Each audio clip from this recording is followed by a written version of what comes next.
দলবিরোধী কাজের অভিযোগে দলেই একঘরে হলদিয়া পুরসভার পুরো পারিষদ স্বপন নস্কর। কার্যত তাকে বাধ্য করা হলো পদত্যাগ করতে। পার্টি অফিসের পর এবার পুরসভাতেও তার ঢোকা নিষিদ্ধ। অফিস ঘরে ঝুলিয়ে দেওয়া হয়েছে তালা। হলদিয়া এবার ভোটের পাশা উল্টে গিয়েছে তৃণমূলের। শুভেন্দু অধিকারীর গড়ের রং এখন লাল, জয়ী সিপিএম। অভিযোগ উঠছে তৃণমূলের নিজেদের কোন্দলেই এই হার। ঘরশত্রু বিভীষণের খোঁজে এখন ব্যস্ত শুভেন্দু শিবির। সেই লিস্টেই নাম উঠেছে স্বপন নস্করের। হলদিয়া ৩ নম্বর ওয়ার্ডের কাউন্সিলর স্বপন নস্কর ছিলেন হলদিয়া পুরসভার পুরো পারিষদ পদেও। তৃণমূলের স্থানীয় কর্মীদের অভিযোগ, ভোটে দল বিরোধী ভূমিকা ছিল স্বপন নস্করের। ইতিমধ্যে জেলা তৃণমূলের তরফে দল বিরোধী কাজের অভিযোগে স্বপন নস্করকে শোকজ করা হয়েছে। দলে এখন কার্যত একঘরে স্বপন নস্কর। তার দলীয় অফিসে ঢোকা নিষিদ্ধ। পুরসভাতেও তার অফিস ঘরে তালা ঝোলানো। মানে আপনাকে কি জানিয়ে লক করেছেন?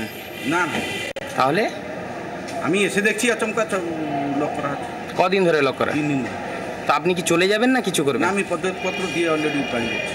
মানে আপনি জমা দিয়ে দিয়েছেন? হ্যাঁ। দলের নির্দেশেই তার ঘরে তালা, জানিয়েছেন পুরসভার চেয়ারম্যানও। স্বপন নস্করকে জেলা তৃণমূল কংগ্রেসের পক্ষ থেকে তৃণমূল কংগ্রেস থেকে বহিষ্কার করেছে।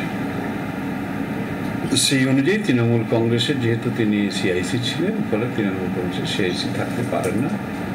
এটা অলরেডি ওকে ফোনে আমি জানিয়ে দিয়েছিলাম। দলীয় কোন্দলের এই ছবির মধ্যেই উঠে আসছে রাজনীতির আরেক অঙ্ক।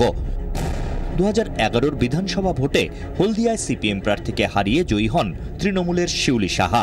তৃণমূলের দলীয় রাজনীতিতে অধিকারী পরিবারের বিরোধী বলে পরিচিত শিউলি সাহাকে এবার কেশপুরে পাঠিয়ে দেন মমতা বন্দ্যোপাধ্যায়। মূলত অন্তর্দ্বন্দ্ব চাপা দিতেই এই সিদ্ধান্ত হয়, কিন্তু বাস্তবে তা ব্যাকফায়ার করে। হলদিয়া চলে গিয়েছে সিপিএম এর হাতে। অভিযোগ, শিউলি অনুগামীদের পাশে পাওয়া যায়নি। দলের অন্দরের চোরা স্রোতেই হারতে হয়েছে তৃণমূলকে। এবার তাই চলছে সেই বিভীষণদের খোঁজ। তাতেই বলি স্বপন নস্কর। ব্যুরো রিপোর্ট, 24 ঘন্টা।